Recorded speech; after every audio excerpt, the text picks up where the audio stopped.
Hi, everybody. This is Lee, and I'm talking about Black Girl Magic again. This time about Barbara Jordan.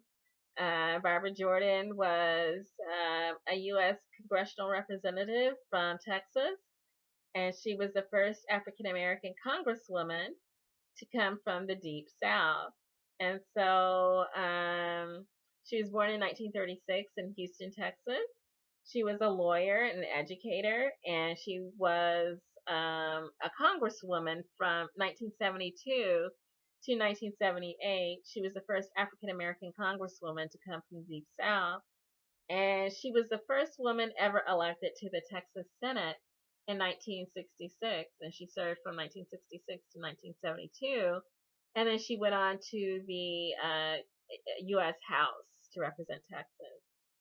And so she had the ear of President Lyndon Baines Johnson. Before I get to there, I'm going to say a little bit more about her background. The fact that she was definitely recognized for having the gift for language and to build arguments and to debate. She was an award winning debater and orator. And after she graduated from TSU in 1956, which she had to attend because UT Austin would not allow her to attend their school. There was still segregation at UT Austin in Texas. So she attended TSU, which is a historically black college and university. She continued her studies after TSU at Boston University Law School. And then she taught at Tuskegee Institute for 1 year and then returned back to Texas to open up her law practice. She worked out of her parents' home, and then before long, she became active in politics, campaigning for the Democratic ticket of JFK and Lyndon Baines Johnson, LBJ. And so in 1962, Barbara Jordan launched her first bid for public office. She sought a spot in the Texas legislature, but she didn't win the first time out. It took her two more tries in order to get a seat in 1966. And so she was the first black woman to do so. She did not receive at first a warm welcome from her colleagues, but she eventually won some of them over. She ushered through the state's first law on minimum wage. She also worked to create the Texas Fair Employment Practices Commission. And then her in 1972, her fellow lawmakers voted her in as president pro tempore of the state senate. And so she actually became the first African American woman to hold that position. And then I believe that she served for governor for 1 day in that position. And then, she won election to the U.S. House of Representatives in 1972. And so that brought her into prominence as a member of the House Judiciary Committee. And on that committee, she was thrust into the national spotlight during the Watergate scandal.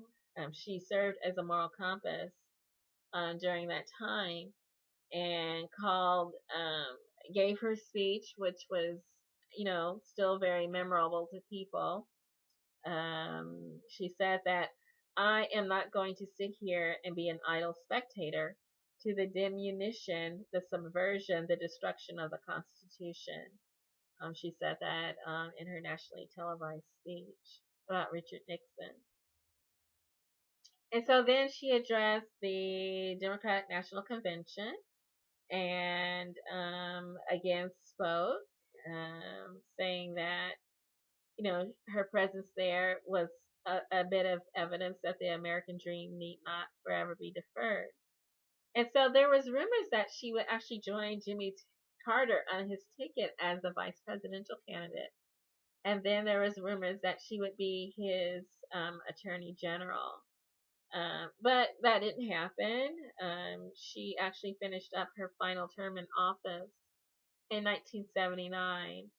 And then some people thought she would have actually gone further in her political career, if not for having not been diagnosed with multiple sclerosis about that same time. And so she wrote her autobiography, and then she turned to teaching at the University of Texas at Austin, at the LBJ school. And that's where I come into this story. I met her. So that was great. She is very awesome in person. And then there's also rumors that she might have been promoted to the Supreme Court by Bill Clinton, except again for her medical condition of multiple sclerosis. But anyway, before then, her educational work was a focus, but she never really left political life. She was a special counsel on ethics for Texas Governor Ann Richards in 1991. And so, about that time, there were three prominent women in the state of Texas: Barbara Jordan, of course, Ann Richards, the governor, and then Kay Bailey Hutchinson, one of the senators. It was just an interesting time. And then Barbara Jordan once again addressed the Democratic National Convention. And then, let's see, President Clinton appointed her to head up the Commission on Immigration Reform. And then he honored her with the Presidential Medal of Freedom the same year. And then she passed away in 1996 of pneumonia, and then a battle with leukemia on top of her other illness of multiple sclerosis. And so there's other information that a lot of people may have not really focused on, but it's about her stance on immigration. Let's see. She was appointed to U.S. Commission on Immigration Reform, and that commission advocated increased restriction on immigration, increased penalties on employers that violated U.S. immigration regulations. And then while she was chair on the immigration reform, she said that it is both a right and a responsibility of a democratic society to manage immigration so that it serves the national interest.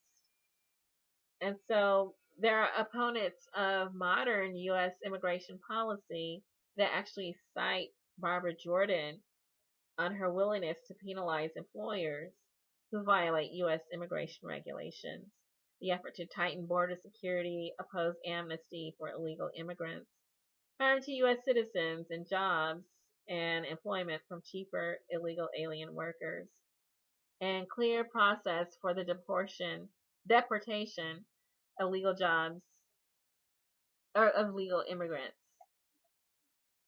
So that's interesting in light of what's happening today.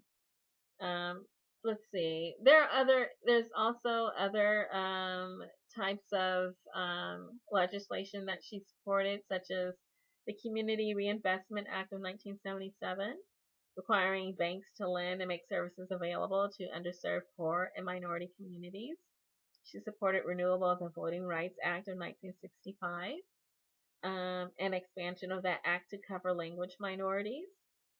And let's see. She also authored an act that ended federal authorization of price fixing by manufacturers.